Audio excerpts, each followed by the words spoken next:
다 함께 사도신경하심으로 우리의 신앙을 하나님 앞에 고백합니다. 나는 전능하신 아버지 하나님 천지의 창조주를 믿습니다. 나는 그의 유일하신 아들 우리 주 예수 그리스도를 믿습니다.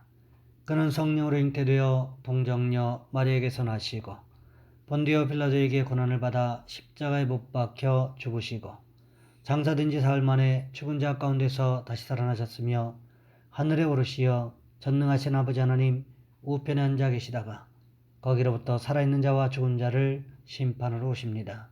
나는 성령을 믿으며 거룩한 공교회와 성도의 교제와 죄를 용서받는 것과 몸의 부활과 영생을 믿습니다.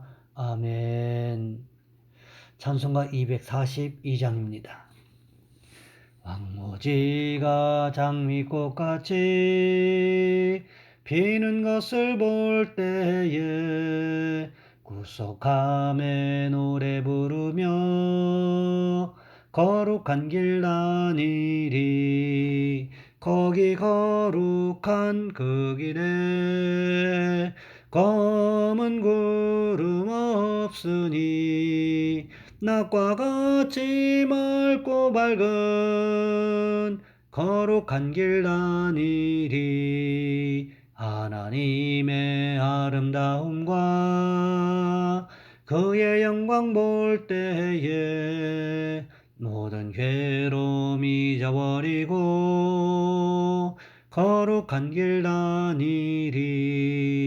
거기 거룩한 그 길에 검은 구름 없으니 낮과 같이 맑고 밝은 거룩한 길 다니리. 마른 땅에 샘물 터지고 사막에 물 흐를 때 기쁨으로 찬송 부르며 거룩한 길 다니리. 거기 거룩한 그 길에 검은 구름 없으니 낮과 같이 맑고 밝은 거룩한 길 다니리.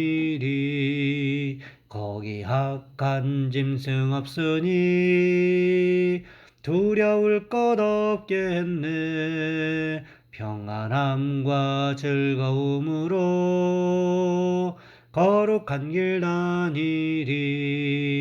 거기 거룩한 그 길에 검은 구름 없으니 낮과 같이 맑고 밝은 거룩한 길 다니리. 거기 죄인 전혀 없으니 거룩한 자뿐이라. 주님 주신 면류관 쓰고 거룩한 길 다니리. 거기 거룩한 그 길에 검은 구름 없으니 낮과 같이 맑고 밝은 거룩한 길 다니리. 아멘.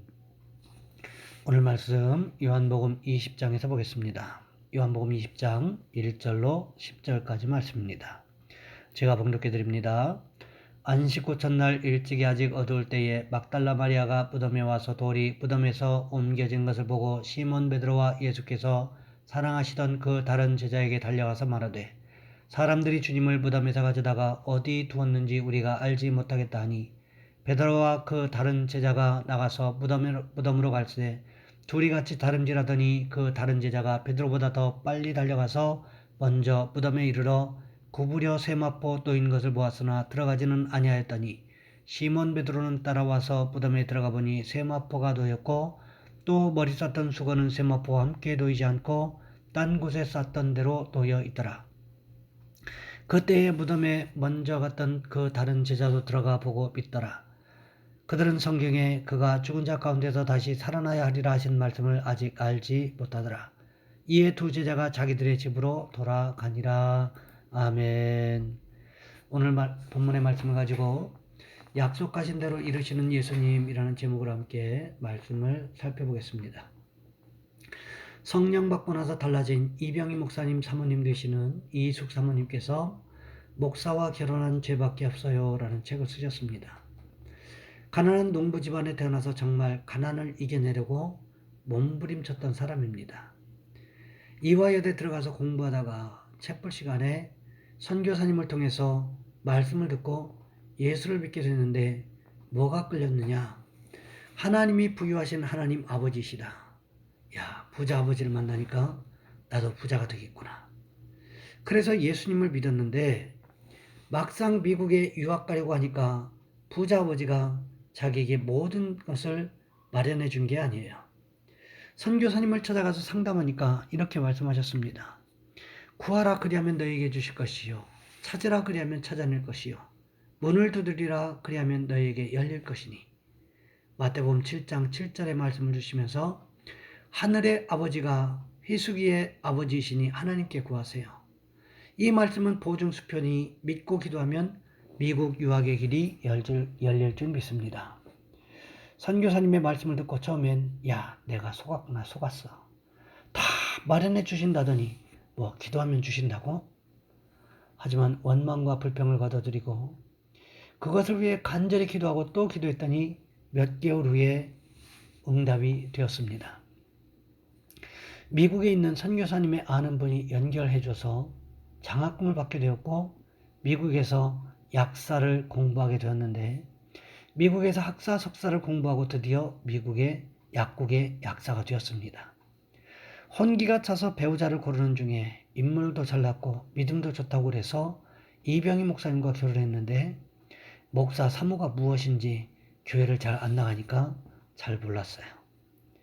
이민 목회자 사모가 되고 나서 보니까 일거수일투족의 성도님들이 자꾸 트집을 잡고 비난하는 것을 견디지 못했습니다.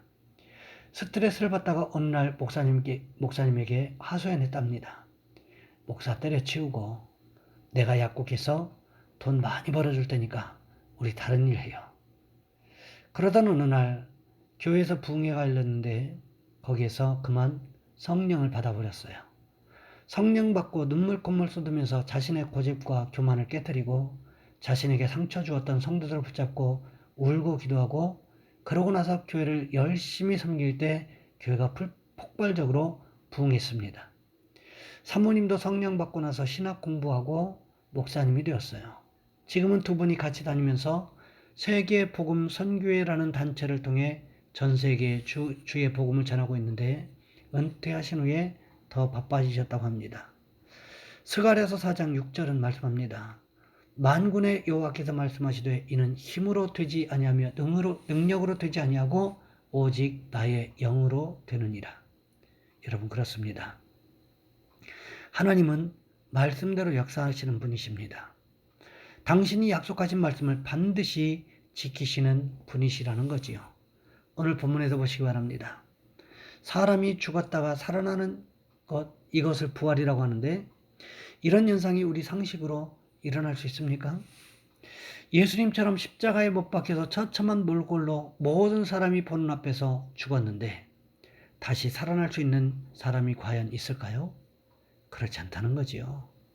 하지만 예수님은 당신이 하신 말씀대로 살아나셨다는 것입니다. 마태복음 16장 21절 말씀해 보시면 이렇게 기록하고 있습니다.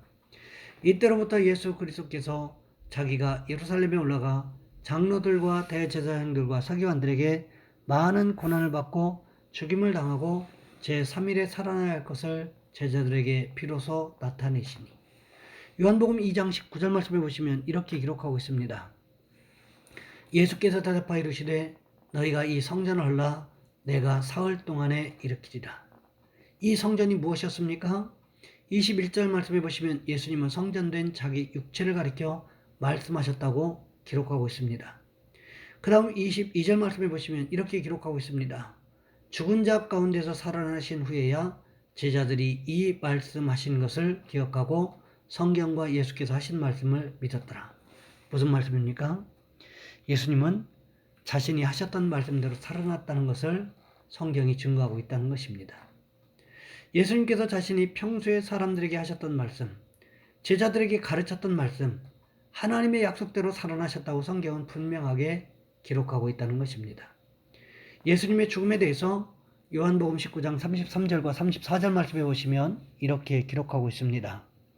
예수께 이르러서는 이미 죽으신 것을 보고 다리를 꺾지 아니하고 그중 한 군인이 창으로 옆구리를 찌르니 곧 피와 물이 나오더라. 예수님과 함께 십자가에 못 박혔던 두 강도는 6시간이 지난 후에도 죽지 않았기 때문에 다리를 꺾었다는 거예요. 하지만 예수님께 이르러서 로마 군인들이 확인해 보니까 이미 죽으셨다고 기록하고 있습니다. 그뿐만이 아닙니다. 죽었다는 사실을 모든 사람들에게 확증하기 위해서 로마 군인이 예수님의 옆구리를 창으로 찔렀다는 것입니다. 그러자 곧 피와 물이 나왔다고 성경은 기록하고 있다는 거지요. 사람이 죽은 후에 일정 시간이 지나면 피가 혈청과 물로 분리가 된다고 의사들은 이야기합니다. 그렇다면 이것은 예수님이 죽었다는 확실한 증거라고 할 수가 있을 것입니다. 그뿐만이 아니지요. 아리마대 요셉이 예수님의 시신을 달라고 했을 때 빌라도는 가장 먼저 무엇을 확인했습니까? 마가복음 15장 44절과 45절 말씀에 보시면 이렇게 기록하고 있습니다.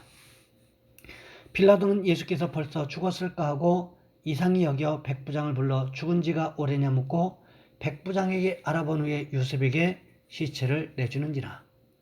예수님의 시체를 달라는 아리마대 요셉의 요구에 빌라도는 예수님이 죽었다는 사실을 백부장을 통해서 확인했다는 것입니다. 그 후에야 아리마대 요셉은 니고데모와 함께 예수님의 장례를 치렀습니다. 분명히 죽었다는 사실을 확인했고 수많은 사람들이 보았다는 것입니다. 확실한 증인들도 있었습니다.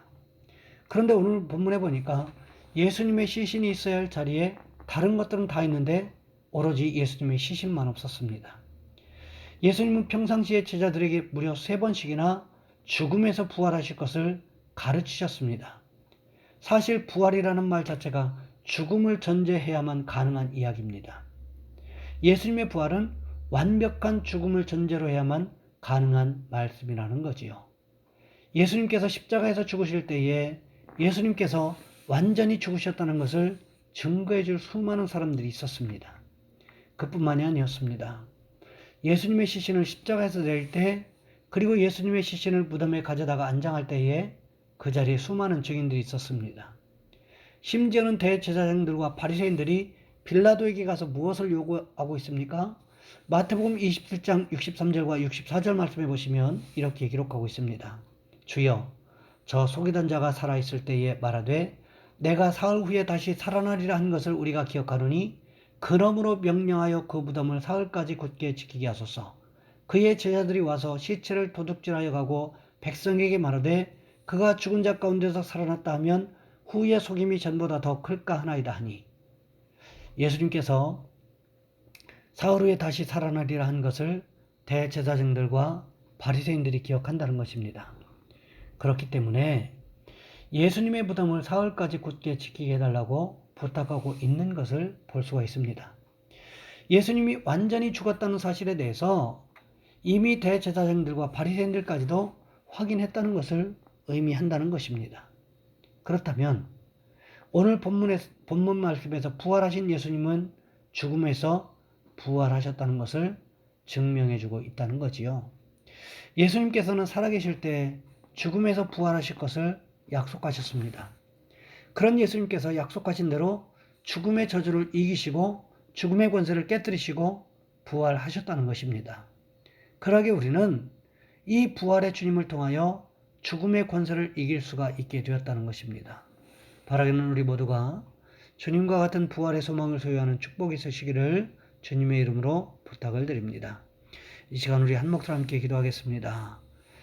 주님, 약속하신 말씀을 우리가 믿을 수 있도록 도와주시고 주님 부활하신 그 소망을 우리도 소유하는 모습이 있게 도와주옵소서.